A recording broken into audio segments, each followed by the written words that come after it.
बिस्मिल्लाहिर्रहमानिर्रहीम। अस्सलामुअलैकुम। Welcome to as novels इन। कैसे हैं आप सब? उम्मीद है खैरियत से होंगे। वो दोनों पिंडी सायरा की फूफी के घर पहुंची तो वो भतीजी को अचानक सामने देखकर बहुत खुश हुई। खत लिख देती, मैं कोई एहतमाम ही कर लेती। तुम्हारे फूफा स्टेशन लेने चले आते। वो सायरा को प्यार करते हुए बोली, फूफी हम कोई झींपू सी 16 साल की लड़कियां हैं, जॉब करती हैं और आजकल सफ़र कौन सा दुश्वार है। एक शहर से गाड़ी में बैठो, दूसरे में जा उतरो, आगे बीसियों रिक्शे तांगे टैक्सी वाले मौजूद। आप कैसी हैं? सायरा अपनी उसी खुद एतमादी से बोली। अच्छी हूँ, देख तो रही हूँ ये तेरी सहेली है, वो वही वाली। ना मालूम सायरा ने तारा के बारे में अपनी फूफी को क्या बता रखा था। वो अपना दुपट्टा दुरुस्त करने लगी। अच्छा हुआ सायरा तो खुद ही आ गई, वरना मैं तुझे बुलावे का खत लिखने वाली थी। उनके सामने चाय रखते हुए थोड़ी देर बाद फूफी ने सायरा के पास बैठते हुए कहा, क्यों फूफी, खैरियत थी? हाँ खैरियत ही थी। वो तारा को एक नज़र देख कर रुकी। तारा उठकर चाय बनाने लगी। बड़ा अच्छा रिश्ता है, एक हाई स्कूल में हिसाब का उस्ताद है, तनख्वाह भी अच्छी है, फिर घर भी अपना है, माँ बाप है नहीं, 2 बहनें हैं, दोनों ब्याही हुई और अच्छी शक्लो सूरत का है। बस क्या? सायरा अब चाय पीते हुए मज़े से फूफी की तरफ देख रही थी। पहली बीवी साल भर पहले बच्ची की पैदाइश पर मर गई। वाह फूफी, अब सायरा ऐसी गई गुजरी हो गई कि एक दुहाजू से ब्याह करे। सायरा चमक कर बोली, तो तेरी कौन सी पहली शादी होगी? फूफी भी दूबदू बोली तो सायरा का चेहरा उतर सा गया। उसे फूफी से इस फौरी जवाब की तवक्को न थी। मना किया था मैंने, उस हीरो शाहिद से शादी ना कर, वो निकम्मा नखट्टू, कुछ करने जोगा नहीं। पर उस वक्त तो तेरे ऊपर इश्क का भूत सवार था और उसकी हमदर्दी का। बेचारे का सब कुछ इंडिया में खत्म हो गया, बाप भाई बहनें, और तू उसे सहारा देगी। फिर उसने तेरा सहारा खूब लिया। 5 साल तेरी कमाई की रोटियां तोड़कर तुझसे बढ़कर खुश शक्ल अमीरजादी नजर आई तो तलाक मुंह पर मार कर आगे चल दिया। जब बच्चे ऐसे कामों में बड़ों की सलाह न लें तो यही कुछ होता है। फूफी साफ गोही नहीं मुंह फट भी थी। सायरा से चाय पीना दूबर हो गई। चाय पीते हुए वो चुपचाप अंदर जाकर लिहाफ ओढ़ कर सो गई या सोती बन गई। तारा हैरान सी सोचने लगी कि वो क्या करे। अभी तो रात होने में भी खासा वक्त था। वो सायरा की तरह लिहाफ ओढ़ कर ऐसी बेतकल्लुफी से सो भी नहीं सकती थी। जज्बाती और अहमक है, अपनी अकल पर बड़ा मान है इसे। हीरे जैसा रिश्ता हाथ से निकल गया तो पछताएगी। बेटा तुम समझाना इसे, आओ अंदर चलकर तुम भी आराम करो। फूफी कहकर किचन में चली गई तो वो उठकर फूफी के बच्चों से बातें करने लगी, जो उसी कमरे में पलंग पर बैठे स्कूल का काम कर रहे थे। अगले दिन सायरा उसे पिंडी घुमाने ले गई। फूफी से उसका रवैया रूठा रूठा सा था। तारा ने 1-2 बार बात करने की कोशिश की, उसने अनसुनी कर दी। शदीद सर्दी के बावजूद वो उसे राजा बाजार लेकर घूमती रही। थोड़ी बहुत शॉपिंग की, फिर एक होटल के बाहर ही से चपली कबाब लेकर खाए। गरम गरम चाय की एक एक प्याली ली। अब घर चलते हैं, फूफी इंतजार कर रही होगी। तारा ने आसमान पर गहरे होते बादलों को देखकर कहा, हाँ इंतजार कर रही होंगी कि 2-4 और मुझे खरी खरी सुनाए। वो बड़बड़ाई। वो शाम ढले घर आई तो बैठक के खुले दरवाजे में फूफा के साथ एक खुश शक्ल नौजवान बैठा नजर आया। वो दोनों एक नजर देखकर दाखिली दरवाजे से अंदर चली गईं। कहाँ रह गई थी तुम? कितना परेशान किया तुमने मुझे। मौसम का हाल देखा है, एक एक ये पतला स्वेटर पहन रखा है, ना गर्म मोजे, टोपी, शाल, और वो जो बेचारा आया बैठा सूख रहा है, इलियास। अब कि वो सायरा को घूर कर बोली, कौन इलियास? सारा ने अबरू चुकाए। वही जिसका मैंने कल जिक्र किया था, मिलना चाहो तो मिल लो। वाह, जैसे मैंने तो हामी भर ही ली थी फूफी। आप चाहती हैं मैं आज ही यहाँ से चली जाऊँ? वो कमर पर हाथ रखकर खासी बदइखलाकी से बोली। अच्छा बच्ची, तेरी मर्जी, जो तेरे दिल में आता है कर। अब कुछ नहीं बोलूंगी तेरे भले को।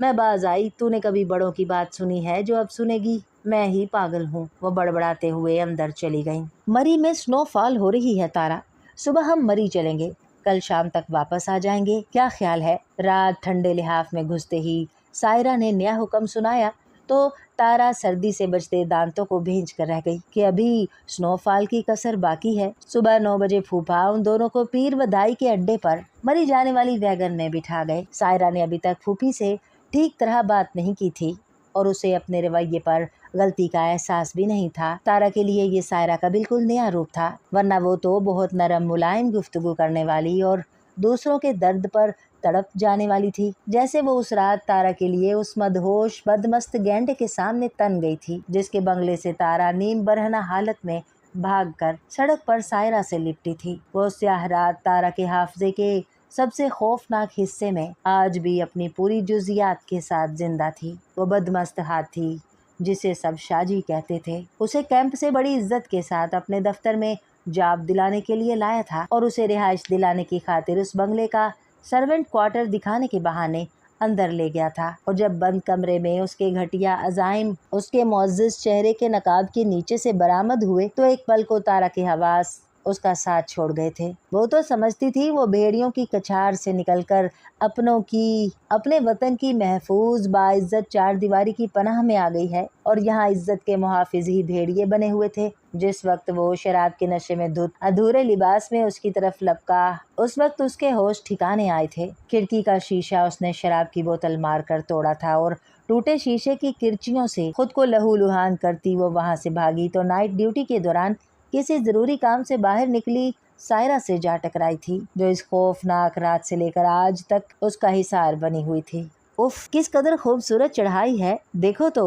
ऊपर चीड़ देवदार के दरख्त कैसे पहाड़ों पर खड़े हैं। ब्यूटीफुल, जबरदस्त। सायरा की बच्चों की तरह चहकती आवाज पर तारा बेख्तियार चौंक कर बाहर देखने लगी। वैगन अब बल खाती सड़कों पर ऊपर ही ऊपर रवा थी। वो भी सारी सोचों को झटक कर इन खूबसूरत नजारों में महव हो गई। जिस वक्त वो मरी पहुंची उस वक्त बर्फबारी तो नहीं हो रही थी, मगर स्याह गहरे मोटे मोटे बादलों की तहों ने मरी को जैसे अपनी गोद में उठा रखा था। धुएं के मरगोलों की तरह इधर उधर तैरते बादल तारा ने अपनी जिंदगी में पहली बार इतने करीब से देखे थे। तारा देखो कितनी जबरदस्त शॉल है, क्या ख्याल है ले। सायरा ने ऊनी धागे से बनी कड़ी खूबसूरत स्याह शाल हाथ में लेकर आगे जाती तारा को आवाज दी तो एक पल को दुकान के अंदर खड़े राशिद और अब्दुल बाकी ने उसे देखा। तारा अनसुनी करके आगे चली गई तो सायरा भी उसके पीछे हो ली। शाम को उन दोनों का वापसी का प्रोग्राम था, मगर शाम से पहले ही बर्फबारी शुरू हो गई। सफेद सफेद रुई के गालों की तरह बरसती नरम नरम बर्फ। वो तो मबहूत सी माल रोड के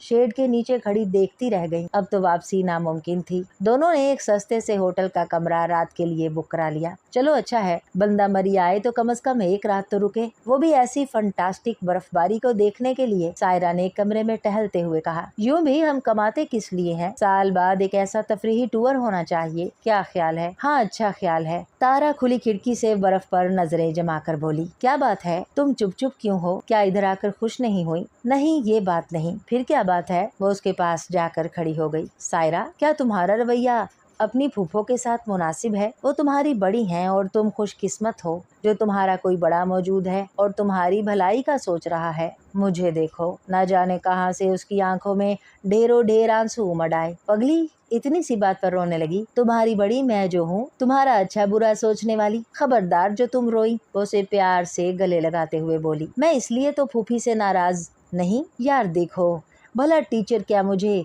अच्छी जिंदगी देगा, एक उस्ताद की तनख्वाह ही क्या होती है। और अगर शादी के बाद उसने मुझे भी जॉब छोड़ देने का कहा तो हटाओ परे, निरी बक बक, सुबह शाम 2 जमा 4 करते रहो, रहने दो, मैं ऐसे ही खुश हूँ। वो अपने मखसूस लापरवाह अंदाज में बोली, नहीं, टीचर की तनख्वाह इतनी भी कम नहीं होती, फिर ये बहुत बासूल जिंदगी गुजारते हैं। मेरी अम्मी टीचर थी, अब्बू की वफात के बाद उन्होंने जिस तरह अना और खुददारी से रिश्तेदारों बहन भाइयों का एहसान लेने की बजाय खुद हमारा बोझ उठाया, अब सोचती हूँ तो उनके हौसले और हिम्मत को बहुत आला दर्जे पर पाती हूँ। उस जमाने में हमारे खानदान में औरत का नौकरी करना ऐसे ही था जैसे कोई शरीफ औरत खुदा न ख्वास्ता बाजार में जा बैठे। अम्मी ने बहुत मुश्किल वक्त देखा सिर्फ हम दोनों की परवरिश अपनी कमाई से करने के लिए। अब जब वो रोने लगी, तारा तुम्हारे साथ मसला क्या है यार, यूं बुजदिलों की तरह बात बेबात ना रोया करो, मुझे बड़ी उलझन होती है। चलो कुछ खा पी कर आते हैं। सायरा को बहुत संजीदा रंजीदा गुफ्तगू से एलर्जी थी। तारा सर हिलाकर मुंह हाथ धोने गुस्ल खाने में चली गई और वापसी पर उसने न सिर्फ फूफी बल्कि तारा को भी हैरान कर दिया कि वो इलियास से शादी के लिए तैयार है और उसकी कोई खास शर्त भी नहीं। फूफी तो जैसे निहाल हो गई, चट चट उसका मुंह सर चूमे गई।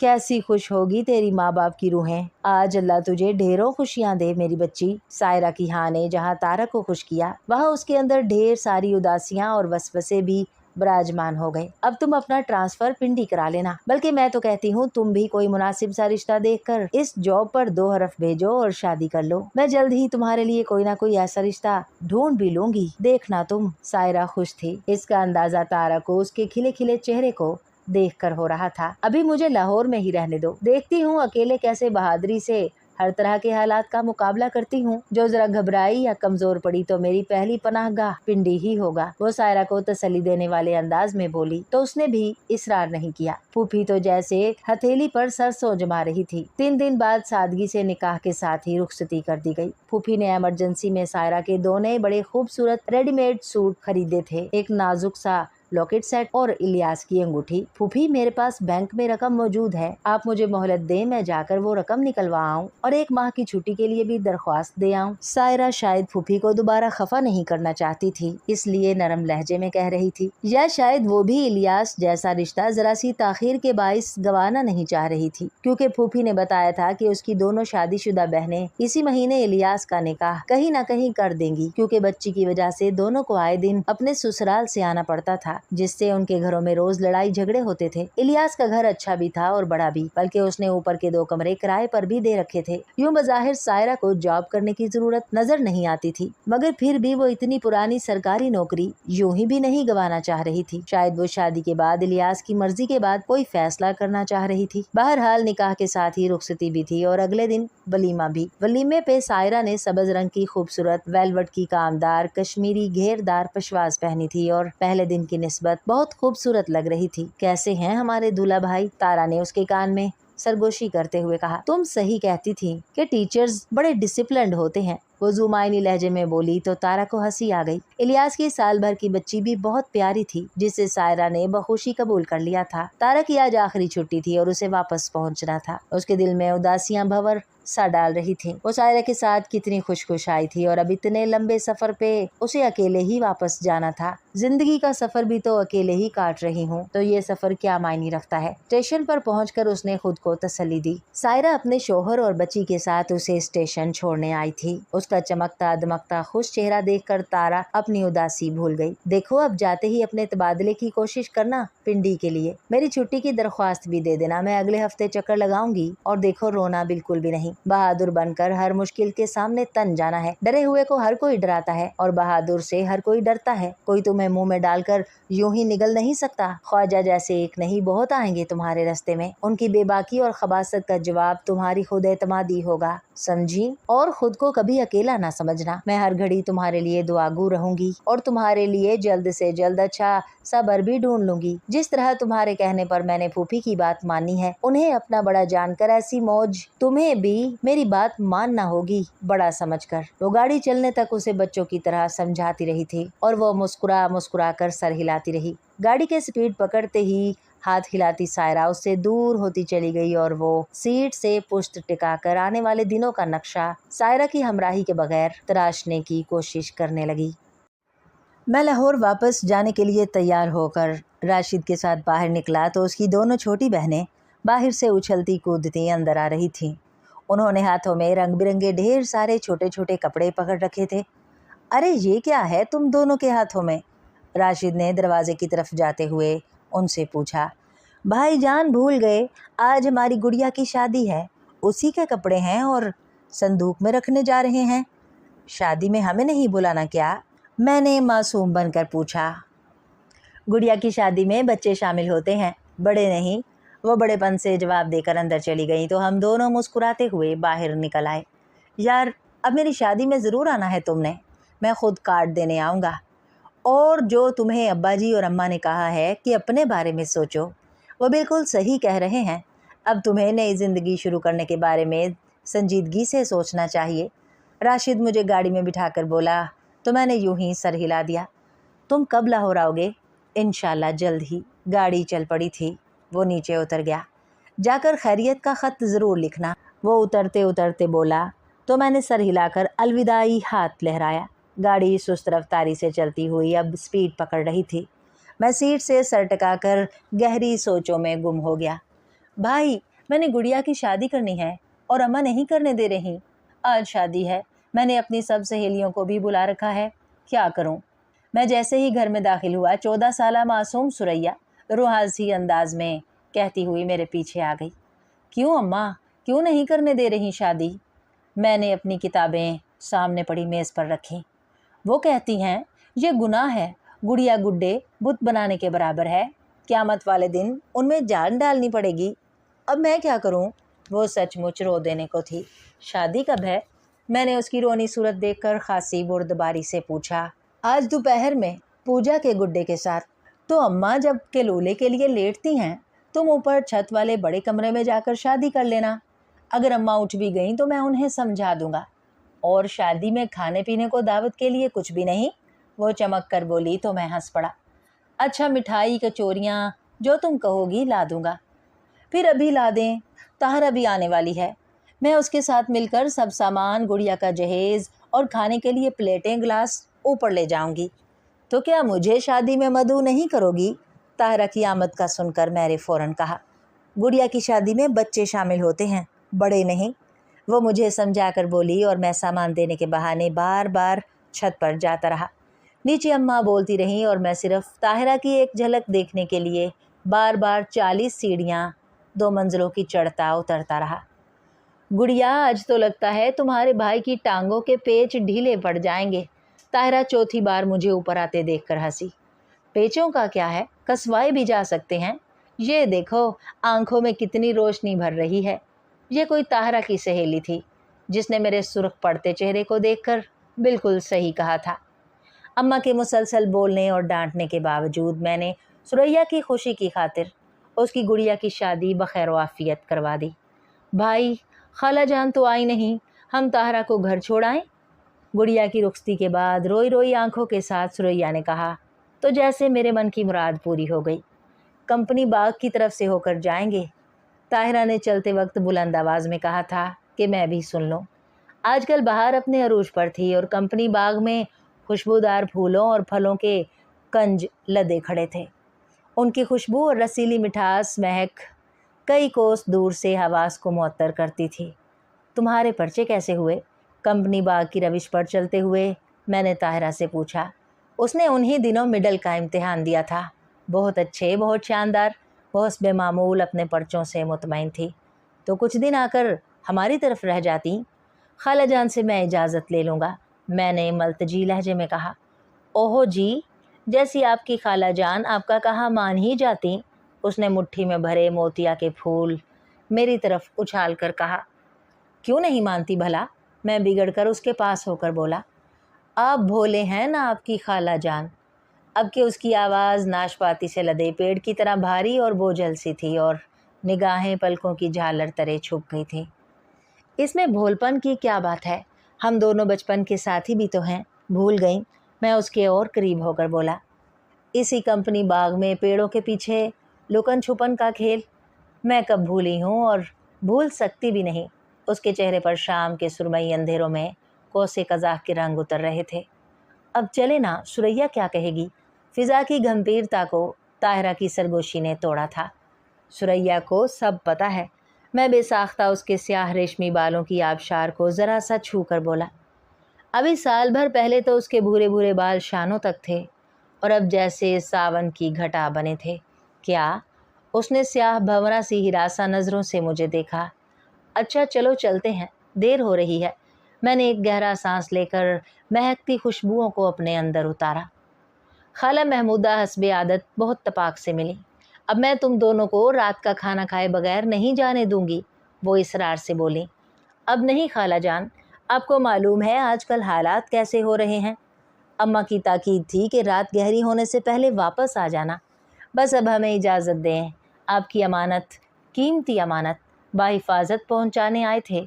मैंने शरारत से आंखें दिखाती ताहरा को देखकर कहा। हट शरीर, जो मुझसे कहलवाना चाहता है ना, इतनी आसानी से नहीं कहूँगी। जब तक घोड़ी पर बैठकर 200 बाराती ना लेकर आओगे। वो मेरे कंधे पर हाथ मारकर बोली। खाला महमूदा के साथ हम बहन भाइयों की बड़ी बेतकल्लुफ़ी थी। अब्दुल वहाब की सुनाओ, लेफ्टिनेंट तो बन गया, आजकल कहाँ है? वो परात में चावल लेकर चुनने लगी। आजकल शिमला में है, तरक्की होने वाली है उनकी। जल्द ही अम्मा मिठाई के साथ खुशखबरी भी भेजेंगी उनके कैप्टन बनने की। मैं तख्त पर नीम दराज होकर बोला। ताहरा सुरैया के साथ अंदर जा चुकी थी। खाला जान, स्कूल कैसा जा रहा है आपका? बिल्कुल वैसा जैसा पहले था, बस तुम सुनाओ, कॉलेज में दिल लग गया? कॉलेज में किसका दिल नहीं लगता खाला जान, मैं हंसा। आपका स्कूल तो जल से जुलूस नहीं निकाल रहा। महीने में 1-2 बार हो जाता है, पर उससे क्या होता है। मुल्क के लिए करारदाद मंजूर हुए भी 5 साल होने को आए। भला क्या हुआ? कुछ भी नहीं, और मेरा नहीं ख्याल कि आइंदा भी होगा। ये शोरा शोरी तो सिर्फ अंग्रेज़ों को भगाने के लिए है, वरना इससे पहले भी तो हिंदू मुस्लिम सदियों से एक साथ रहते चले आ रहे थे और आइंदा भी रहेंगे। सोचो भला, ये कैसे हो सकता है? एक गली में 4 घर मुसलमानों के हैं तो 3 हिंदुओं के, 2 सिखों ने, भला बंटवारा कैसे हो सकता है? और जो ये मजहबी तासुब दिन ब दिन फैलाया जा रहा है, ये भी इक़्तिदार की हविस रखने वाले सियासतदानों की चाल है। जो ही अंग्रेज़ इधर से गया, इन सब ने सीटों की बंदर बांट करके पुरसुकून हो जाना है, अवाम को मुफ्त में मुसीबत में डाल रखा है। खाला महमूदा मुत्तहिदा हिंदुस्तान की ज़बरदस्त हामी थी। वो कायदे आज़म और गांधी को बड़े लीडर मानती थी, मगर मुसलमानों या हिंदुओं के नहीं, मुत्तहिदा हिंदुस्तान के।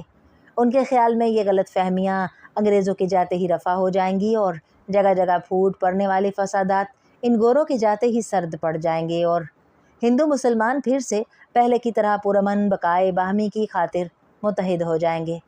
और मेरे अब्बा जी खाला जान के ख़यालात से 100% मुत्तफ़िक। वो मुत्तहिदा हिंदुस्तान की तक़सीम का ख़याल ही बर्दाश्त नहीं कर सकते थे।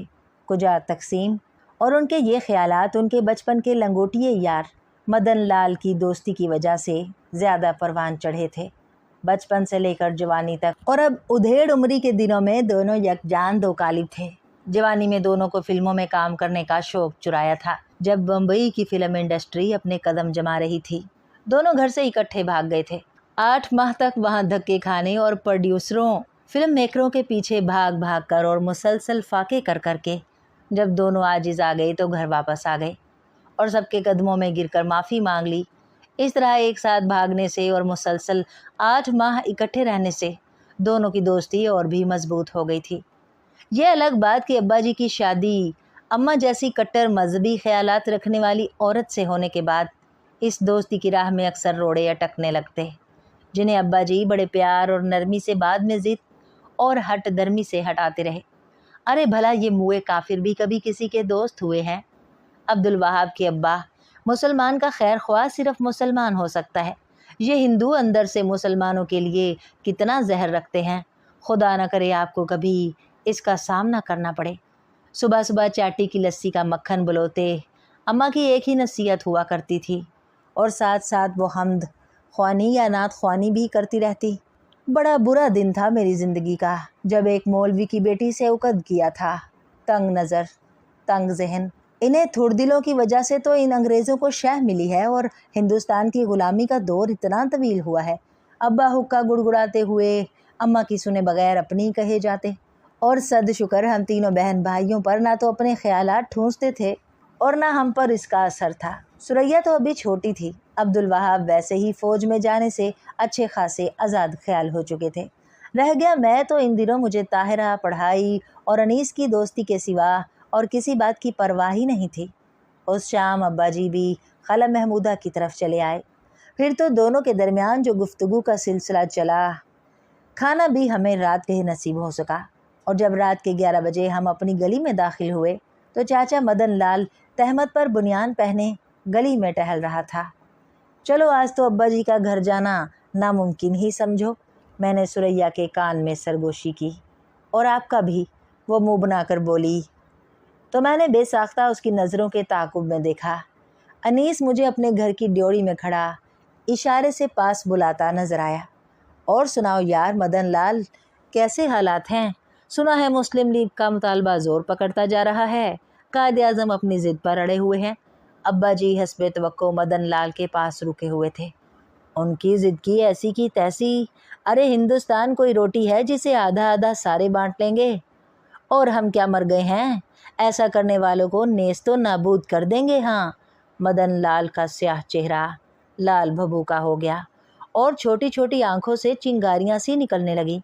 बस ये हम सब की आपस की नाइत्तफाकी है, जो चंद अलहदगी पसंद लीडरों को अपनी लीडरी चमकाने का मौका मिल रहा है। पूरे मुल्क में हालात भी तो बहुत ख़राब होते जा रहे हैं। शुक्र है अभी अमृतसर के हालात तो ठीक जा रहे हैं। मैंने पहली बार अब्बा जी को फ़िक्रमंद लहजे में बात करते सुना था। उसी वक्त मदन लाल का पांचवा बेटा अंदर से बाहर निकला। मूंछों को बल देते हुए उसने सुरैया को अजीब सी नज़रों से देखा तो मैंने सुरैया को घर भेज दिया। चाचा, हालात अच्छे हों या बुरे, हम सबको साथ रहना है। आपको हमारे साथ और हमें आपके साथ। वो अब्बा जी से मुतमईन लहजे में बोला तो वो सर हिलाने लगे। बिल्कुल, तुम्हें डरने या घबराने की ज़रूरत नहीं, हम हैं ना एक दूसरे को संभालने के लिए। मदन लाल ने अब्बा जी के कंधे पर थपकी दी तो वो भी तायद करने लगे। मैं चुपके से अनीस की ड्योढ़ी में खिसक गया। उसे भी नया नया इश्क का बुखार चढ़ा हुआ था, अपनी क्लास फेलो शमा के साथ। शमा के साथ होने वाली आज की मुलाकात की तफसील जुज़ियात के साथ उसने मेरे सामने उगलना थी। ये जून 1947 के आखिरी दिन थे। मुल्क की तकसीम का ऐलान हो चुका था और तकसीम का मुआहिदा, तरीक़ाकार सब तय पा चुका था। अब्बा जी बहुत बुझे बुझे से थे। मैं इंटर का इम्तिहान देकर फ़ारिग हो चुका था और ताहिरा मैट्रिक का। भाई अब्दुल वहाब कैप्टन हो चुके थे और अब अम्मा इस बार छुट्टी लेकर आने पर उनकी शादी की तैयारियां कर रही थी। उनका इरादा अगस्त के दूसरे हफ्ते में शादी की तारीख रखने का था, जबकि मुल्क में जगह जगह फूट पड़ने वाले फसादात और हंगामों की वजह से अब्बा जी बहुत करीब की तारीख रखकर सादगी से निगाह करना चाह रहे थे। जबकि अब अम्मा का वही रवायती नुक्ता एतराज़ कि मैं पहले बेटे की शादी करने जा रही हूँ सो खूब धूम धड़क्के से करूँगी। बारात बटाले ले जाना थी। घर में शादी की तैयारियां अरूज पर थीं, जबकि अब्बा जी का चेहरा दिन ब दिन उतरता जा रहा था। वो अब मुल्की हालात से बहुत परेशान थे। शहर में भी रोज़ कहीं ना कोई कत्ल हो जाता या किसी की दुकान या मकान को आग लगा दी जाती। हाँ, बाज़ार में अब्बा जी की दरसी कुतब की दुकान थी। 3-4 माह से जब से हालात बहुत मखदूश हुए थे, अब्बा जी ने दुकान भी बंद कर रखी थी। कटरा मान सिंह के बाएं जानिब सिखों का एक किला था, जिसमें उन्होंने बड़ा भारी बारूद असलहा जमा कर रखा था। यहाँ बैठकर वो सारी रात शरीफपुरे और दरवाज़ा मान सिंह और घी मंडी के दरवाजे वाले मुसलमानों के घरों को निशाना बनाते रहते। अब तो शहर में कई कई घंटे का कर्फ्यू भी लगने लगा था। सिखों ने हिंदुओं के साथ रहने का ऐलान करके मुल्क में होने वाली खाना जंगी और खून रेजी को हवा दी थी। अम्मा अब उठते बैठते अब्बा जी को मुस्तकबिल के बारे में सोचने को कहती। उन्हें अब इधर रहना नामुमकिन नज़र आ रहा था। अब्बा जी की भी चंद दिनों में सब ठीक हो जाएगा कि खुशुमीदी दम तोड़ती जा रही थी। उन्होंने खामोशी से लाहौर में अपने 1-2 अजीज़ों से अपने लिए कोई घर देखने को लिख दिया था, जिसका जवाब भी उन्हें मिल गया था। आप लोग आए तो सही, यहाँ के हिंदू घर छोड़कर जा रहे हैं। अब्बा जी ने मदन लाल से जिक्र किया। ये बात अब की है, आइंदा ना करना। हमने साथ जीवन गुजारा है, साथ मरेंगे। तुम्हें फ़िक्र करने की क्या ज़रूरत है? तुम्हारी हिफाजत के लिए मदन लाल जो है। मदन लाल की तसल्ली पर अब्बा जी कुछ बेफिक्र से हो गए। मगर दिन ब दिन पानी सर से ऊंचा होता जा रहा था। शहर आधे से ज़्यादा खाली होता जा रहा था। बहुत से कत्ल हो चुके थे या उनके घरों को जला दिया गया था। एक वाहिद हमारा मोहल्ला था जहाँ अभी तक हालात काफ़ी बेहतर थे। इसलिए तो अम्मा ज़ोर शोर से भाई की शादी की तैयारियां कर रही थी। जुलाई के दिन थे। बारिशें शुरू हो चुकी थी कि एक रोज़ जुमा पढ़ने के लिए मुसलमान पर अगदास वाले चौक की मस्जिद में नमाज पढ़ रहे थे। वहाँ बम का धमाका हो गया। 2 मुसलमान तो उसी वक्त शहीद हो गए। इसके साथ ही सिखों ने निहत्थे मुसलमानों पर हमला कर दिया और बहुत कम इस हमले से ज़िंदा बच सके। शहीद मुसलमानों की लाशों को मस्जिद समेत जला दिया गया। इस बहीमाना वाक़ये ने शहर में जैसे आग लगा दी। मुसलमान इंतकामन सिखों पर हमले करने लगे। अमृतसर वीरान होने लगा। लोग आहनी दरवाज़ों वाली गलियों में आकर पनाह गुज़ीन हो गए। रेड क्लिफ अवार्ड का ऐलान कर दिया गया। हिंदुस्तान में कुलेशन वजारत की नाकामी और सरहदबंदी के ऐलान के बाद दोनों मुल्कों से मुहाजिरीन के काफ़िले चल पड़े और इस खौफनाक खून रेजी का आगाज़ हुआ, जिसकी मिसाल तारीख़ में शायद ही कहीं मिलती हो। मुसलमान फ़ौजियों से असलहा लेकर उन्हें नौकरियों से निकाल दिया गया। शरीफ पूरा बहुत बड़ा महाजिर कैंप बन गया, जिसके चारों तरफ बलोच रेजिमेंट के जवान मोर्चे खोदे मशीन गने संभाल कर बैठ गए। अब्दुल वहाब 10 अगस्त को घर आ गया तो अम्मा ने सादगी से निकाह करने का फ़ैसला किया। भाई को पीले कपड़े पहना दिए गए। लड़की वालों ने कल शाम को इधर ही आना था। सादगी से निकाह के बाद अगली सुबह सब ने पाकिस्तान इकट्ठे जाने का फ़ैसला कर लिया था। मगर तकदीर तो वो सब कुछ नहीं करती जो इंसान सोचता है। अम्मा ने सुबह ही खाला महमूदा को इधर आ जाने का कहलवा भेजा था। उन्होंने दोपहर का आने का कह दिया था, घर को ताला लगाकर। उनकी गली के तमाम घर अभी तक महफूज थे। मुझे ताहिरा और खाला की फ़िक्र थी। मैं एक बार जाकर हो भी आया था। वो ज़रूरी सामान समेटने में लगी हुई थी। बस हम थोड़ी देर में आते हैं। जब मैं घर वापस आया, हमारी गली से पिछली गली में सारे मकानों को आग लगा दी गई थी। लोग, मर्द, बूढ़े, बच्चे, औरतें चीखें मारते भाग रहे थे। जिन्हें गली में तलवारें और करपाने लहराते सिख और गैर मुसलमान फ़ौजी बड़ी बेदर्दी से कत्ल कर रहे थे। ऐसा खून चुका मंजर था कि मेरा जिस्म थर थर कांपने लगा। उस वक्त काली घटाओं ने सब तरफ अंधेरा घुप कर दिया था। मैं बमुश्किल घर पहुंचा। बारिश रात तक टूट कर बरसी थी। जब कुछ जल थल होकर रह गया था, सब कुछ जल थल होकर रह गया था। शायद इसी तूफ़ानी बारिश की वजह से अब्दुल वहाब के ससुराली भी और न ताहिरा खाला महमूदा के साथ हमारे घर में भी जैसे मौत के सन्नाटे छाए हुए थे। शहर में होने वाली गोलियों की तड़तड़ाहट बारिश के दौरान भी नहीं रुकी थी। घर में किसी ने कुछ नहीं खाया था। ज़रूरी असबाब समेटा जा चुका था। सबके इकट्ठे होते ही हमने शरीफ पूरे के कैंप में जाने था, जहाँ से ओमनी बसें लाहौर के लिए रवाना हो रही थी। रात 9 बजे के करीब बारिश कुछ थमी तो अब्बा जी ने मुझे खाला का पता करने को कहा। अगरचे अम्मा मुझे भेजना नहीं चाह रही थी। तुम्हारी बहन भी तो हद से ज़्यादा बेवकूफ़ है। कहा भी था कि 1-2 दिन पहले आ जाए, हम आसानी से निकल जाएं। पहली बार अब्बा जी ने महमूदा खाला को बेवकूफ़ कहा था। मैं बारिश से बचता बचाता भी भीगता जा रहा था। गली से निकलते ही मुझे हालात की संगीनी का अंदाज़ा हुआ। गली के पिछली जानिब अंधेरे में मुझे सिखों का एक जत्था अंदर आता दिखाई दिया। खैर, चाचा मदन लाल और उसके बेटों ने हमारी हिफाजत का वादा किया था और अभी तक निभाया था। अब आज की रात की तो बात थी। सुबह मुँह अंधेरे तो हमने निकल जाना था। 3 गलियां छोड़कर खाला का घर था और काश मैं वहाँ ना गया होता। वो अंदोहनाक मंजर मैंने ना देखा होता। खाला की गली में कोई घर सलामत नहीं था। हर तरफ आग के शोले लपक रहे थे। मैं पागलों की तरह भागता हुआ गली में दाखिल हुआ था। अगरचे किसी आवाज़ ने मुझे मना भी किया था। खाला के घर का निचला हिस्सा तो जलकर राख हो चुका था, जबकि ऊपरी मंजिल आग के शोलों की लपेट में थी और खाला की अजली लाश ड्योड़ी की सीढ़ियों में लटकी हुई थी। पास ही महमूद चाक पेट लिए पड़ा था। उसकी अंतड़ियाँ उसकी लाश के पास ही ढेर की सूरत में पड़ी थीं। ज़रा आगे जला राख हुआ एक और जिस्म पड़ा था। मुंह पर हाथ रखे अपनी चीखें रोकता डबडबाई आंखों से तीनों की लाशें देखता रहा और फिर बेसाख्ता निकलने वाली चीखों के साथ वहाँ से दौड़ पड़ा। बारिश में एक बार फिर तेज़ी आ चुकी थी। गोलियों की गूंज, बम के धमाके, चीखें, शोरे क़यामत था, मगर पीछे कुछ सुनाई नहीं दे रहा था। और जब मैं वापस पहुंचा तो मुझे लगा मैं एक बार फिर खाला महमूदा की गली में आ गया हूँ। हमारी पूरी गली शोलों की लपेट में थी। हर तरफ चीखों पुकार थी। आहनी दरवाज़ा टूटा पड़ा था। अनीस का घर भड़ भड़ जल रहा था।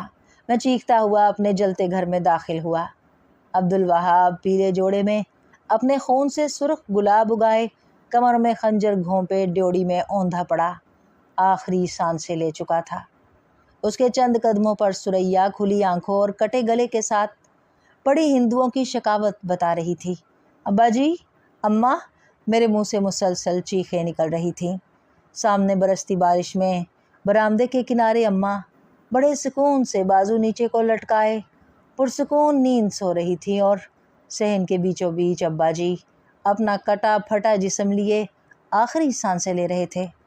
आग पिछले कमरों से फैलकर अब बावर्ची खाने और बरामदे की तरफ बढ़ रही थी। वही घर जिसे चंद मिनट पहले मैं जीता जागता छोड़कर गया था। दस्तरखान पर बैठे हुए कि खाला महमूदा आएंगी तो खाना खाया जाएगा। गोश्त के पुलाव की खुशबू अभी भी अब ठंडे होते चावलों से उठ रही थी। अब्दुल बाकी, देर ना कर, भाग जा। देख, ये छुरा किसी और ने मेरे सीने में नहीं उतारा, ये मदन लाल ने अपने हाथों। अब्दुल बाकी, मेरा सब कुछ ख़त्म हो गया, मेरा घर, बच्चे। सुरैया को उस बदबख्त के बेटे लेकर जा रहे थे। मैंने खुद सुरैया का गला काटा है, खुद।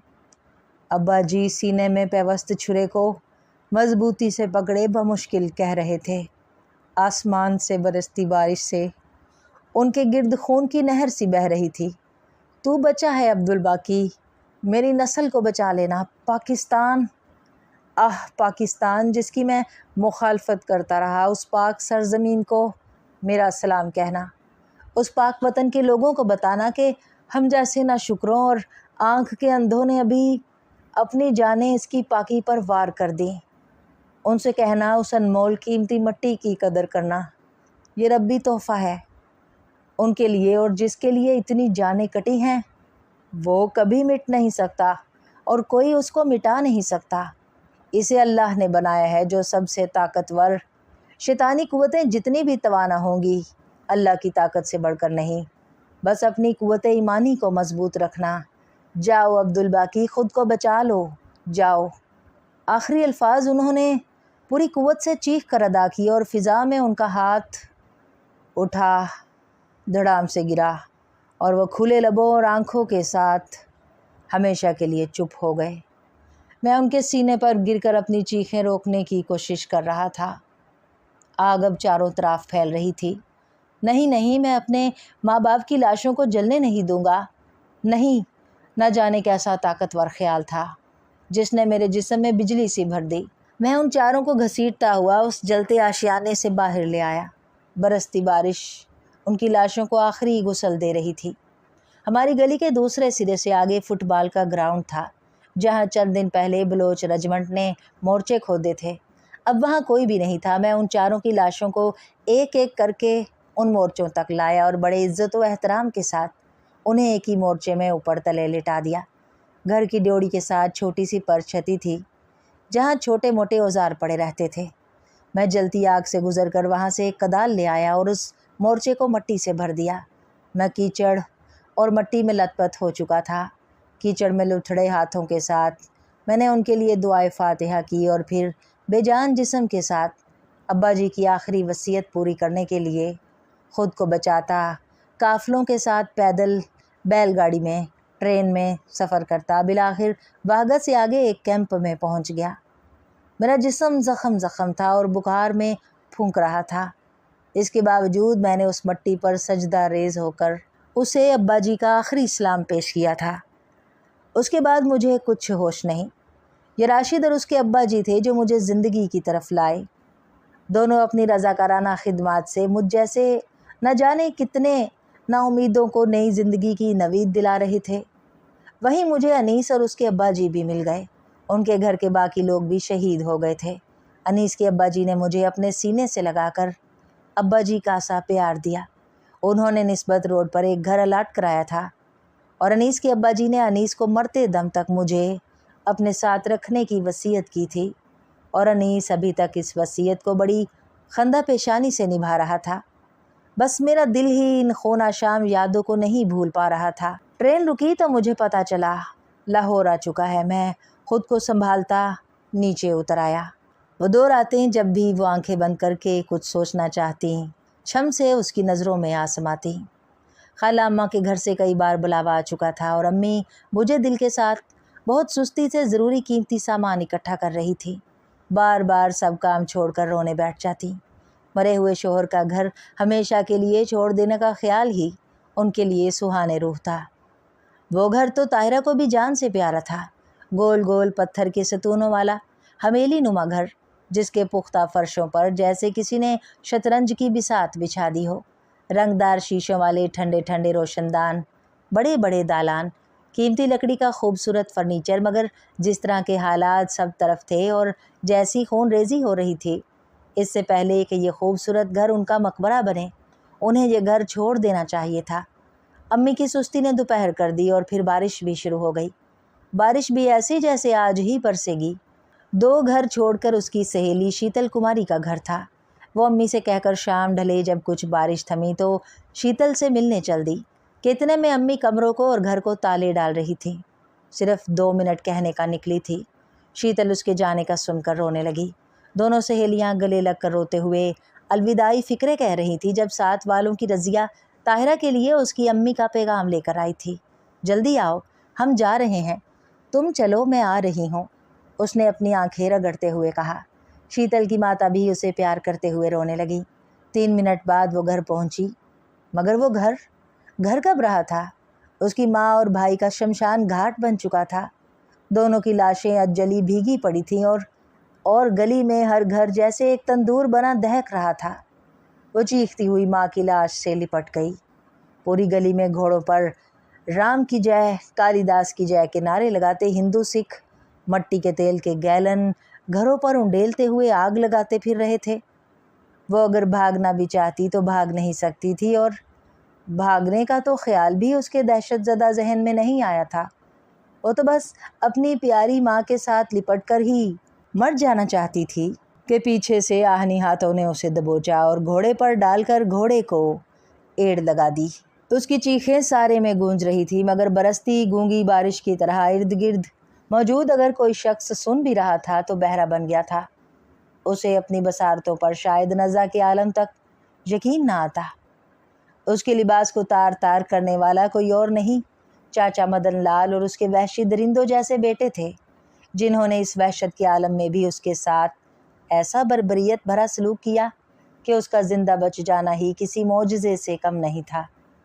वो उसे नीम मुर्दा ज़ख्मी हालत में खेतों में खड़े घुटनों तक पानी में फेंक गए थे और वो ढीठ जान ऐसी के बच गई। न जाने किन मेहरबान हाथों ने उसे वहाँ से उठाया। किसी कैंप में उसकी मरहम पट्टी की गई। वो तो बस बेहोश थी। फिर ऐसा ही छक छक चलती रेल का सफ़र था और इंसानी रूप में दरिंदों का तलवारों और बंदूकों के साथ उस रेल पर हमला, और वो एक बार फिर लाशों के अंबार से जिंदा सलामत निकल आई। लाहौर पहुंचने के बाद कितने दिन तक वो किसी पत्थर की मूर्ति की तरह कैंप में पड़ी रही। फिर इर्द गिर्द होने वाली फरियादों, आहों, सिसकियों और दुख भरी आवाज़ों ने उसके मुर्दा जिस्म को हौले हौले ज़िंदा कर दिया। उसके इर्द गिर्द खुदाई ऐसे ज़ख्मों से चूर थी कि वो अपने ज़ख्म भूल कर उनका मरहम बनने लगी। और अब तो उसके दिल को तसल्ली थी। वह उन भेड़ियों के जंगल से निकलकर अपनों की पनाह में आ गई है, अपने आज़ाद मुल्क में, जहाँ कोई राम लाल, मोहनदास और मदन लाल नहीं, सब एक अल्लाह को मानने वाले और उसका डर रखने वाले हैं। दिन ब दिन उसका एतमाद बहाल होता गया। शहर के सखी दरिया दिल लोग गाड़ियों में बैठ कर आते, दवाएं, कंबल, खुराक और ज़रूरत की अनगिनत चीज़ें उन कैंपों में तकसीम करते वक्त लोगों की दिलजोई करते, और कुछ जिनके ख़ानदान का कोई मर्द नहीं बचा था या एक आध बचा था, उनकी औरतों और लड़कियों को अपने साथ ले जाते साहिबान फराहम करने। ऐसे ही वो शाजी के चुंगल में फंसी थी, और अगर उस रात सायरा उसकी ढाल ना बनती तो शायद वो एक बार फिर लुट चुकी होती, वो भी अपनों के हाथों। सायरा ने उसको संभाला, अपने पास रखा और उसके मशवरे पर उसने नर्सिंग का कोर्स किया। अगरचे इस सफ़र में भी बहुत सी रुकावटें आईं, मगर अब उसे इन रुकावटों से खौफ नहीं आता था। वो इंसानों के समंदर में तन्हा थी, और जब तक मंशाए इलाही से ज़िंदा थी उसे अपनी बका के लिए हाथ पांव मारने ही थे। और ये तो उसे उसी रात पता चल गया था। मदन लाल ने जब नशे में धुत कहा था कि वो उसके खालू और उसके सारे ख़ानदान अपने हाथों से मारकर आग लगा आया है, साला हमसे भागने के लिए बाला ही बाला लाहौर जाने के मंसूबे बना रहा था। सीधा ऊपर पहुंच गया बग़ैर टिकट के। सो उसे ज़िंदगी में किसी से मिलने की भी कोई आस नहीं थी। उसने आंखें खोलीं, लाहौर आ चुका था। वो उठकर सामान समेटने लगी। बाकी चाचा आ गए। बाकी चाचा। आसिफ घर में दाखिल होते ही मुझसे लिपट गया, जबकि बाकी घर में सन्नाटा था। काशिफ कहाँ है? मैंने उसे प्यार करते हुए पूछा। उसे बहुत दिनों से बहुत बुखार है, अंदर है, उसने बताया तो मैं परेशान होकर अंदर चला गया। काशिफ तो बिस्तर पर पड़ा मालूम ही नहीं हो रहा था। मेरे दिल को धक्का सा लगा। सिर्फ काशिफ का ही नहीं, घर का भी बुरा हाल था। सारी तनख्वाह काशिफ के इलाज में उठ चुकी थी, बच्चा भी ठीक नहीं हुआ था, और घर में कल से فاقہ بھی چل رہا تھا۔ میں تو خود اپنی ساری تنخواہ سیر میں اور سب کے تحائف خریدنے میں خرچ کرایا تھا، جبکہ فی الفور کاشف کو کسی اچھی معالج کو دکھانا بہت ضروری تھا۔ اس کا نمونیا بگڑ چکا تھا۔ نجمی بھابھی کا رو رو کر برا حال تھا۔ میرے پاس جو تھوڑے بہت پیسے تھے میں ان سے جا کر کھانا لے آیا اور زبردستی ان کو کھلایا۔ باقی اگر کل تک کاشف کو کسی اچھے ہسپتال یا ڈاکٹر کو نہ دکھایا تو انیس رونے کو تھا۔ اللہ مالک ہے، کچھ کریں گے کل، میں نے اسے تسلی دی۔ حالانکہ مجھے معلوم تھا کل ہم دونوں کیا کر سکتے ہیں۔ ایڈوانس تنخواہ ہم دونوں کے دفاتر میں نہیں ملتی تھی۔ اگلی صبح ہم کاشف کو میو ہسپتال لے گئے، مگر شام تک اس کی حالت سدھرنے کی بجائے اور بگڑ گئی۔ نجمی بھابھی تو باقاعدہ رونے لگی۔ میں پریشانی سے باہر نکل آیا۔ کچھ سمجھ میں نہیں آ رہی تھی کہ کیا کریں۔ بڑے ڈاکٹر صاحب چھٹی پر تھے، جونیئرز سے جو ہو پا رہا تھا وہ دن میں کر چکے تھے اور اب رات سر پر تھی۔ کاشف کو اب سانس میں بھی مشکل آ رہی تھی۔ اسے پہلے سے دمے کی شکایت تھی اور اب نمونیے کے ساتھ تو اسے تکلیف اور زیادہ ہو رہی تھی۔ اگلے روز میں نے تقریباً دفتر کے ہر شخص کے آگے ہاتھ پھیلا کر شام تک 150 روپے جمع کر لیے تھے۔ بڑے ڈاکٹر کی فیس اپنے بنگلے پر دیکھنے کی 50 روپے تھی۔ میرا اور انیس کا پروگرام بچے کو پرائیویٹ دکھانے کا ہی تھا۔ باقی کے 70-80 کی دوائیں آ جائیں گی اور 10-12 کا آٹا چاول لے آئیں گے، میں سوچتا ہوا مطمئن سا گھر میں داخل ہوا۔ دسمبر کی دھند نے ہر چیز کو اپنی دبیز تہوں میں لپیٹا ہوا تھا، اور پہلی نظر میں مجھے بھی یوں ہی لگا کہ مجھے ٹھیک سے نظر نہیں آیا۔ کاشف بستر پر بیٹھا نجمی بھابھی کے ہاتھوں یخنی پی رہا تھا، اور پاس ہی انیس اور کاشف دسترخوان پر فرائی فش کے ساتھ گرم نان کھا رہے تھے، اور ایک بڑی کاب میں چکن ٹکے پڑے تھے اور دوسری میں گاجر کا حلوہ۔ میں دہلیز پر جیسے جم کر رہ گیا۔ آؤ آؤ باقی یار، بڑی دیر کر دیتا ہے تو، تیرا انتظار کر کے میں نے کھانا شروع کیا، چلا اب دیر نہ کر، سب برف ہو رہا ہے۔ انیس نے اٹھ کر میرا بازو کھینچا اور اپنے ساتھ بٹھا لیا۔ کاشف ٹھیک ہے اب؟ میں اپنی حیرانی دبا کر بولا۔ اللہ کا شکر ہے، پرائیویٹ ڈاکٹر نے 2 ٹیکے لگائے ہیں، دوائی دیں، لے دیکھ، پہلی خوراک لیتے ہی اٹھ بیٹھا ہے۔ اس نے بڑا پریشان کیا بھائی۔ وہ اب تکے سے بوٹی نوچ رہا تھا۔ میں نے بمشکل 6-7 لقمے کھائے اور انیس کے اصرار کے باوجود اٹھ کر اوپر آ گیا۔ یار تو نے تو کچھ کھایا ہی نہیں، چل اب یہ گاجر کا حلوہ، سبز چائے لے لے۔ تھوڑی دیر بعد انیس میرے لیے حلوہ اور چائے لے کر آ گیا۔ انیس یہ سب کیا ہے؟ میں اپنی بے چینی زیادہ دیر تک پوشیدہ نہ رکھ سکا۔ کیا یار میرے؟ اس نے ٹرے تپائی پر رکھ کر مسکرا کر پوچھا۔ یہ سب پیسے کہاں سے آئے تمہارے پاس؟ اللہ جب دیتا ہے تو چھپڑ پھاڑ کر دیتا ہے۔ ٹھیکیدار محی الدین کی فائل میری میز پر پچھلے 4 ماہ سے پڑی تھی، آج وہ میں نے آگے پاس کر دی اور بس۔ وہ چہرے پر ایک شکست خوردہ سی مسکان لیے بولا تو میں گہرا سانس سینے میں ہی دبا کر رہ گیا۔ یہ تم نے اچھا نہیں کیا، بہت دیر بعد میں نے ہولے سے کہا، اور جو میرے ساتھ ہونے جا رہا تھا ہونے دیتا۔ چھوڑ میرے یار، سب یہی کر رہے ہیں، میں 4 ماہ سے فائل روکے بیٹھا تھا، 1 ماہ اور روک لیتا۔ محی الدین کے ہاتھ اتنے لمبے ہیں کہ اس نے پہلی 2 فائلیں میری میز تک آئے بغیر آگے پہنچا دیں، صرف یہ 1 فائل پھنسی ہوئی تھی، وہ بھی خوش ہو گیا، میں بھی۔ چل تو حلوہ کھا، گٹھلیاں نہ گن۔ وہ میرے کندھے پر ہاتھ مار کر باہر نکل گیا، اور نہ جانے کیوں میں کوشش کے باوجود اس حلوے کی طرف آنکھ اٹھا کر نہ دیکھ سکا۔ پھر انیس نے اس 1 فائل پر بس نہیں کیا۔ اس کی ٹیبل پر جو فائلوں کا ڈھیر لگا رہتا تھا، اس نے وہ سارا ڈھیر بڑے ناپ تول کے بعد 2-2.5 ماہ میں صاف کر دیا، اور اس کا بینک بیلنس گلبرگ میں 15 مرلے کا پلاٹ لے لینے کے باوجود منہ تک بھر گیا تھا۔ پہلے اس نے نیچے صحن میں ایک شاندار سا بیڈ روم اٹیچ باتھ کے ساتھ بنوایا، عمدہ سا کچن خوبصورت قیمتی کراکری کے ساتھ سجایا، اور پھر نجمی بھابھی کے کہنے پر گلبرگ کے پلاٹ پر کوٹھی کا نقشہ بنوا کر تعمیر شروع کروا دی۔ میں چپکے سے 4 قدم پر منشی لال بلڈنگ کے ایک چھوٹے سے کمرے میں اٹھایا، اور اس بات پر انیس مجھ سے ناراض بھی ہو گیا، مگر اس کی ناراضی زیادہ دن نہ رہ سکی۔ مارچ 1962 میں اسے بے تحاشا مرغن غذاؤں کے استعمال کے باعث پہلا ہارٹ اٹیک ہوا، تو وہ جتنی راتیں ہسپتال میں رہا میں اس کی ڈیوٹی دیتا رہا۔ یار آج مجھے چھٹی ہو جانی ہے 10 بجے تک، تم رک جاؤ۔ اس کی بیماری نے اسے اور میرے قریب کر دیا تھا۔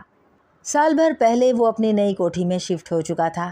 एक गाड़ी भी ले चुका था और अब तो हम दोनों की मुलाकात भी कई कई दिन बाद होती थी। इसके बावजूद कल भी ताल्लुक़ उसी तरह बरकरार था। उसके कहने पर मैं रुक गया। 9 बजे नर्स उसे दवा देने और ब्लड प्रेशर चेक करने अंदर दाखिल हुई तो मैंने अखबार चेहरे के सामने से हटाया। उसे भी शायद अखबार के खड़खड़ाने से मेरे उस कोने में बैठने का पता चला था। ताहिरा, पहचान में थोड़ी सी दिक्कत हुई कि बीच में 15 साल हाइल थे और दिल की गवाही ने यह सफ़र जैसे पल में तय कर लिया था। अब्दुल बाकी, उसके हाथ से स्टेथोस्कोप गिर गया था। आज मैं उम्र अजीज़ के 77 साल गुजार चुका हूँ और हम दोनों की रफ़ाकत को 44 साल बीत गए हैं। सोचने बैठता हूँ तो कल की बात लगती है। मेरे 2 बेटे हैं।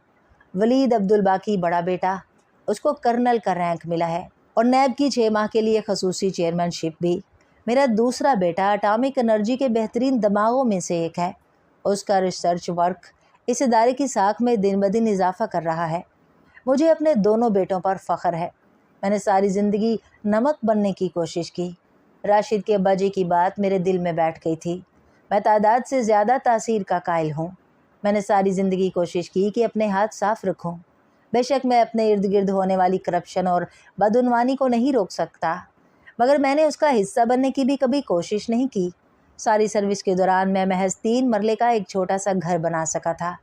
ताहिरा ने शादी के 5 साल बाद बच्चे छोटे होने की वजह से जॉब छोड़ दी और बड़े सब्र शुक्र और बर्दाश्त के साथ मेरी कलील तनख्वाह में खुशउस्लूबी के साथ गुजारा किया। शायद ये उस बर्दाश्त और सब्र का इनाम है कि आज मेरे दोनों बेटे हमारे लिए किसी सितारा इम्तियाज़ से कम नहीं। मेरे पोते पोतियाँ जवानी की दहलीज पर खड़ी हैं और घर के साफ़ सुथरे मुनज़्ज़म माहौल और अच्छी तरबियत की वजह से वो आजकल की नई नस्ल से बहुत मुख्तलिफ ना सही मगर काफ़ी हद तक काबिल इस्ताइश हैं। अगरचे आज हमारा मुल्क वो नहीं जिसके लिए हमारे प्यारों ने अपनी जानें कुर्बान की थीं। आधा कश्मीर हमारे पास है, आधा हमारी दुखती रग है जिसका दरमां कोई हुकूमत भी ना कर सकी, ना जमहूरी ना फ़ौजी। 2 जंगों के बावजूद हमने अपने आप को मनवाया है। सकूत ढाका हमारी कमज़ोर हिकमत अमली का मुँह बोलता सबूत साबित हुआ तो पै दर पे फ़ौजी हुकूमतों ने जमहूरियत की कमर तोड़ दी। करप्शन बदउनवानी ने बहुत से चोर दरवाजे ढूंढ लिए, लेकिन मैं समझता हूँ ऐसा तो तकरीबन हर मुल्क में होता है और शायद अब तक होता रहेगा। बस हमें दूसरों पर कड़ी तनकीद करने की बजाय अपने अमल का कड़ा एहतसाब करना चाहिए। अगर हर शख्स अपना मुहतसिब खुद बन जाए तो कोई वजह नहीं कि बदउनवानी के ये चोर दरवाजे खुद ब खुद मिसमार हो जाएं। देखिए नैयर साहब, आपकी कंपनी का नाम रेड लिस्ट में शामिल है, फिर कैसे मैं ये सब? मेरा बेटा वलीद किसी से मुखातिब था। मुखातिब ने उसका जुमला काटा था। सर ये सब छोड़ें, आप तो इधर सिर्फ 6 माह के लिए हैं और आप जानते हैं मेरी ऑफ़र कतन गैर कानूनी या नाजायज़ नहीं। आप सिर्फ अपना अकाउंट नंबर बताएं, 50 लाख रुपया कल शाम से पहले आपके अकाउंट में मौजूद होगा। बाकी तफसील उसके बाद तय करेंगे। मेरे बदन के मसामों से पसीना फूटने लगा। आप ठीक नहीं कर रहे। वलीद का लहजा मुदाफ़ियाना नहीं, बेहद कमज़ोर था। वो अपना अकाउंट नंबर बता रहा था। जो होशो जज्बात मेरे काबू में ना रहे जब जोशो जज्बात मेरे काबू में ना रहे दरवाज़ा खोलते हुए मैं धड़ाम से ना जाने कैसे अपने ही कदमों पर ज़मीं बोस हो गया। मगर जिन नज़रों से मैंने वलीद को देखा, अगर वो गैरत वाला होता तो शायद वहीं ख़त्म हो जाता। मेरे जिस्म के एक हिस्से पर फालिज का हमला हुआ है। शाम ढले वलीद मेरी व्हील चेयर लिए बाग में मुझे सैर करवा रहा है। बाबा जान, आप मुझसे नाराज़ हैं और आपको नाराज़ होना भी चाहिए। आप उम्र से, माँ से, बच्चों से, सबसे बातें करते हैं, सिर्फ मुझे देखकर खामोश हो जाते हैं। बाबा जान, मैंने नैब की चेयरमैनशिप से माजरत कर ली है। उसने रुक कर मुझे देखा। मैंने एक खफा नज़र उस पर डाली। मुझे मालूम है आप कहेंगे ये मसले का हल नहीं। हमारी कुव्वत ईमानी को इतना मजबूत होना चाहिए कि सामने अशरफियों के थाल पड़े हों और हमारे ज़मीर के फ़ैसले में ज़ेर ज़बर का फ़र्क ना आए। लेकिन बाबा जान, मैंने ये इस्तीफ़ा अपनी कुव्वत ईमानी की कमज़ोरी के डर से नहीं दिया, बल्कि आपकी ज़्यादा से ज़्यादा खिदमत करने की गर्ज से दिया है। वैसे मुझे भी आपसे एक शिकायत है। वो रुक कर मेरे सामने आया। बाबा जान, माँ ने मुझे हमें वो सब कुछ बता दिया है जो आप दोनों ने सारी ज़िंदगी हमसे छुपाया। आपने अपने ज़ख्मों को खुद तक रखा। बाबा जान, आपके वो ज़ख्म हमारा विरसा थे। आपने हमारा विरसा हम तक मुंतकिल क्यों नहीं किया? मैं उसकी बात नहीं समझा था। میرے دادا جان، دادی، نانی، ماموں، پھوپھی، ان کی خون آلود کٹی پٹی لاشیں آج مجھ سے سوال کر رہی ہیں، تمہیں ہماری مردہ لاشوں کا سودا کرتے ایک پل کو حیا نہ آئی؟ ہم نے تو تم لوگوں کے خوبصورت مستقبل کی خاطر اپنی قربانی دی تھی، تم نے ہماری قربانی کا بھی مول لگا دیا۔ بابا جان، درسی کتب میں جتنا کچھ مرضی لکھا ہو، کتابی حقائق میں اور دلوں میں درج ان لوہے محفوظ پر لکھی خون ریز یادوں میں بہت فرق ہے۔ اگر آپ نے آگ اور خون کے اس جلتے بھڑکتے دریا کی کہانی ہمیں اپنی زبان سے سنائی ہوتی تو شاید میرے کردار میں جو یہ کجی ادھر آئی اس کی نوبت نہ آتی۔ بابا جان، نئی نسل اس کربناک امتحان سے نہیں گزری اور ہمارے ارد گرد ایسا ماحول بنایا جا رہا ہے کہ اس قیامت صغریٰ کو ایک معمولی سیاسی مس انڈرسٹینڈنگ بنا کر پیش کیا جا رہا ہے۔ وہ حقیقت جو ہم سب کو ازبر ہونا چاہیے، جو آپ کے ابا جی نے مرتے وقت آپ کے سامنے دہرائی تھی کہ وہ ساری زندگی ہندو کے ساتھ گزارنے کے باوجود اس کی اصلیت نہ جان سکے، اور وہ اصلی چہرہ آج ہمارے سامنے سجا کر بنا کر پیش کیا جا رہا ہے۔ بابا جان، جو کچھ آپ لوگوں کے ساتھ بیتا وہ تاریخ کے سینے پر رقم ہو چکا، اس کو درسی کتب سے کھرچنے یا کم و بیش کرنے سے تاریخ آئینہ دکھانے سے مر نہیں سکتی، مگر جو کچھ اب ہونے جا رہا ہے ہمیں کم از کم اس کا تو ادراک ہونا چاہیے۔ ہم اس کائناتی حقیقت سے منہ موڑ کر خود کو روشن خیالی کی راہ پر نہیں ڈال سکتے کہ یہود و ہنود کبھی مسلمان کے دوست نہیں ہو سکتے۔ مجھے یہ سب سمجھنے میں بھی دیر لگی، سوچیں اس سے اگلی نسل کو کتنی دیر لگے گی۔ بابا جان، بے شک سب زخم دکھانے کے لیے نہیں ہوتے، مگر جو زخم قوموں کی سالمیت کا لازمی جزو ہوں ان کو دکھانا اور بار بار ان کی حقیقت بتانا قوم کی بقا کے لیے ناگزیر ہوتا ہے۔ ہمیں 1947 کے زخم کبھی نہیں بھولنے چاہیے۔ اگر ہمیں اپنی سلامتی چاہیے تو تنگ نظری کے جھوٹے فلسفے کی اندھی تقلید کرنے کی بجائے اپنی نسلوں کو ان حقائق کی سچی تصویر ضرور دکھانا چاہیے۔ 1947 کے واقعات ہندو ذہنیت کی ایک جیتی جاگتی دستاویز ہے جس پر ہمارے پیاروں نے اپنی جانوں کا نذرانہ دے کر اپنی لاشوں کی مہریں لگائی ہیں۔ کیا آپ ان مہروں کو جھٹلا سکتے ہیں؟ ہرگز نہیں۔ کیا میں غلط کہہ رہا ہوں؟ وہ بھیگی ہوئی آنکھیں لیے میرے گھٹنوں پر دونوں ہاتھ رکھے دو زانو بیٹھا مجھ سے پوچھ رہا تھا، تو اس لمحے مجھے اپنی اس غلطی کی سنگینی کا احساس ہوا کہ میں نے تاریخ کا یہ ورثہ اپنے بچوں کے سینوں میں کیوں منتقل نہیں کیا۔ یہ تو ہمارے پاس اپنے آبا کی امانت ہے، امانت لوٹانے میں اتنی دیر ہو جائے تو خیانت تصور کی جاتی ہے، اور خائن قومیں کبھی سربلند نہیں ہوتی۔ میں نے اپنا کپ کپاتا ہوا ہاتھ اپنے بیٹے کے ہاتھ پر رکھ کر اسے تشکر بھری نظروں سے دیکھا۔ اس نے میری غلطی کا احساس مجھے بروقت کرایا تھا۔ اگر میں اور طاہرہ یہ ورثہ اپنے بیٹوں میں منتقل کیے بغیر اس دنیا سے چلے جاتے تو اپنے شہیدوں کو کیا منہ دکھاتے جا کر کہ تم نے ہماری قربانیوں کو اتنا کم قیمت جانا، ہمارے خون کو پانی بھی نہ سمجھا کہ عرق انفعال سمجھ کر پیشانی پر سجا لیتے۔ میں اس لمحے کے تصور سے کانپ کر رہ گیا۔ دو سفید کبوتر بالکل ہمارے سروں سے پھریری لے کر اڑے اور باغ میں چلتی سبک رو ہوا نے مجھے ایک خوشگوار احساس دلایا کہ آج میں اپنے بیٹے کے آگے سرخرو ہو گیا تھا، ذرا دیر سے سہی، اور مجھے یقین ہے میرے بیٹے یہ ورثہ بچوں تک منتقل کرنے میں میری طرح دیر نہیں کریں گے۔ ڈیئر لسنرز، امید ہے آپ کو یہ ناول پسند آیا ہوگا۔ اپنی پسندیدگی کے اظہار کے لیے چینل کو سبسکرائب کریں، لائک بٹن کو پریس کریں، اور نئی آنے والی ویڈیوز کے لیے بیل نوٹیفیکیشن ضرور آن کر لیں۔ شکریہ۔